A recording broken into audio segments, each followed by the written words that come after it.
his inauguration on New Year's Eve day, announcing a new generation of leadership for America's biggest city. He ran a historic campaign with big promises that caught the attention of the entire nation, and you know who. So here to tell us how he plans to deliver, please welcome back we can say it now. Yes. He is the mayor of New York City, Zohran.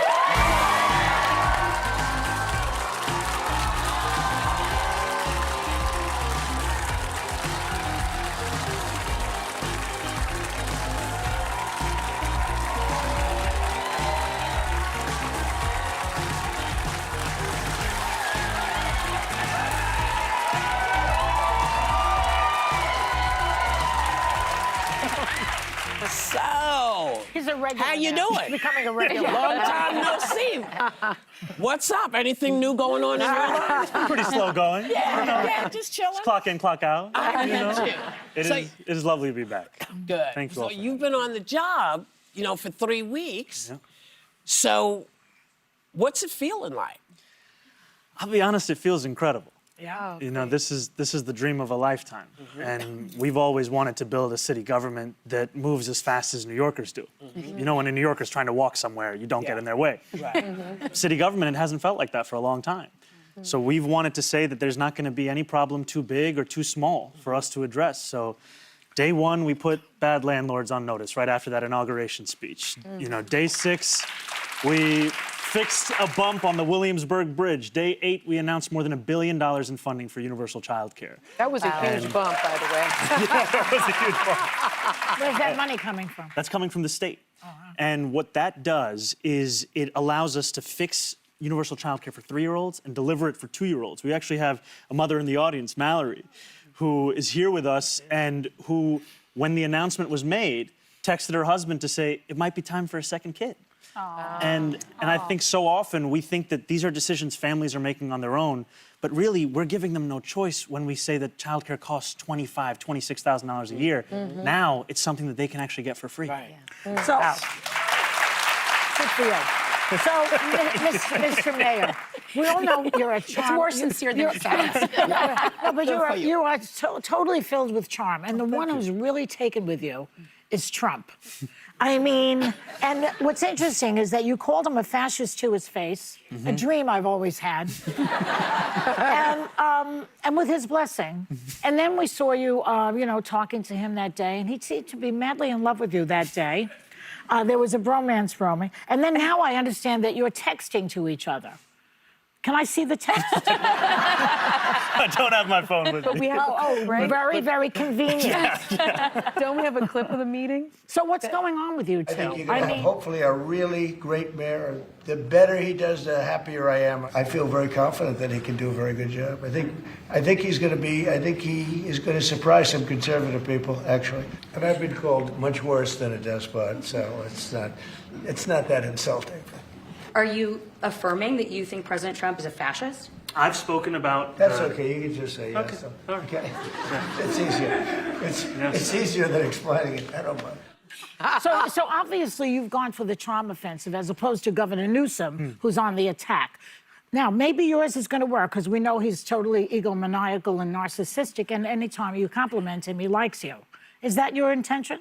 I think my intention is about being honest and direct with the president. Yeah. And I think there are many disagreements the two of us have. There's no shortage of them. One thing that we do have in common is that we both love New York City. We're both New Yorkers. Yeah. And so for that entire meeting, I made the case about this city and what it can look like for this city if it's a place that New Yorkers can afford or if it's a place that they're pushed out of. And every single policy that the federal administration puts forward, it has impacts on this city. Do you think he cares really about New York City? And do you have an award for him? I don't have an award. Don't have an award. What I will say, though, is that I'm going to exhaust every possibility. I mean, when New Yorkers elect a mayor, they're looking for someone who's going to turn over every leaf to see what is something they can do for the city. That's what I'm going to do. I see. All right. Well, good luck. She also meant that. I appreciate the translation. Mr. Mayor, and I love saying that. Thank you. Mr. Mayor, let's talk about the unfortunate situation unfolding in Minnesota since the fatal ICE shooting of Renee Good, which you bluntly called a murder. The Trump administration is reportedly readying troops for deployment and investigating the Democratic mayor of Minneapolis and the governor of Minnesota for impeding immigration agents. How are you reacting to everything that you are seeing? And importantly, do you worry they'll target New York and you? Look, I think first, I don't know how else to describe what we saw in Minnesota. People ask me, why did I say the word murder? I asked them to look at that video and tell me what they would call it. Right. And we are being asked to not believe our own eyes. It's time to be truthful with people. It is terrifying to see what's happening there. And it's terrifying to see all of this happening in the name of public safety.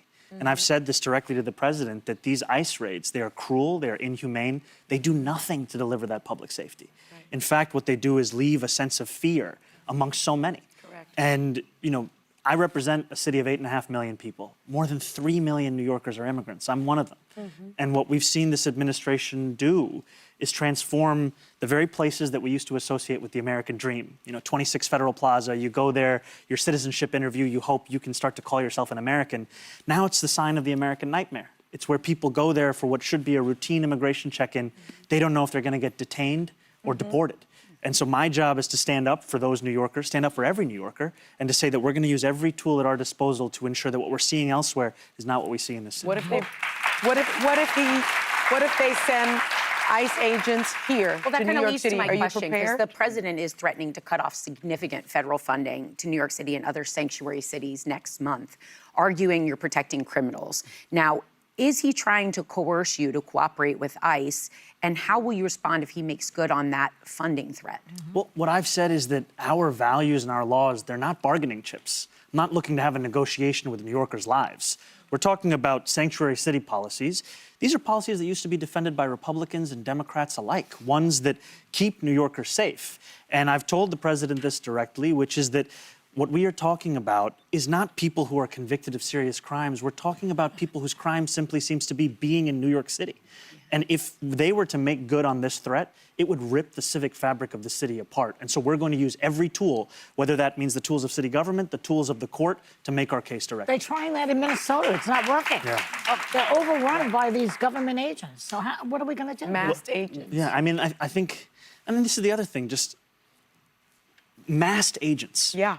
Yeah. You know, I am trying to inspire amongst New Yorkers a sense of faith and belief in what government can do. And it's very hard to do that when they look at masked agents and see them as another face of a similar government. Yeah. Because then they ask themselves, am I supposed to trust or am I supposed to fear? And what we want is for New Yorkers to be able to look to government as a place to solve their problems, not as a place that creates their problems. And I think, you know, And Mr. Mayor, if I could jump in, some of your appointees have come under fire for past social media posts. This often happens when new administrations come in. Your new chief equity officer made several now deleted comments disparaging liberal white women. Your tenant advocate tweeted that home ownership was a weapon of white supremacy and called to elect more communists, among other posts. What message do you think this conveys to New Yorkers, and how would you push back on this? So what I would say is that if you want to know my views or my opinions, you'll find them in my words as the mayor of New York City. And I am someone who's looking to make this a city that every New Yorker can afford. That includes those who are tenants, those who are homeowners, those who aspire to be homeowners, because from this we find that stability. And I think, frankly, what New Yorkers are also looking for are the outcomes. And that's what I care about, the outcomes and the excellence we deliver. And so one example, the mayor's office to protect tenants, the executive director that we hired about 20 days ago.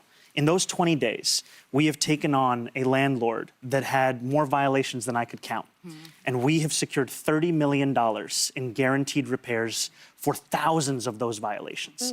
And sometimes when a politician tells you this, it sounds intangible. It just sounds like stats and statistics that you'll never feel and know. We have someone in the audience, Josie, who was a tenant that I met on that first day I was the mayor. I went into her apartment. She showed me living conditions that no one should ever see in this city. And I could see and feel the rust falling off my hands. And I asked her, how long have you been living with this? And she pointed at her 20-something-year-old son and said, before he was born. Wow. And now that $30 million, that commitment, that's going to fix her apartment and so many other tenants' apartments.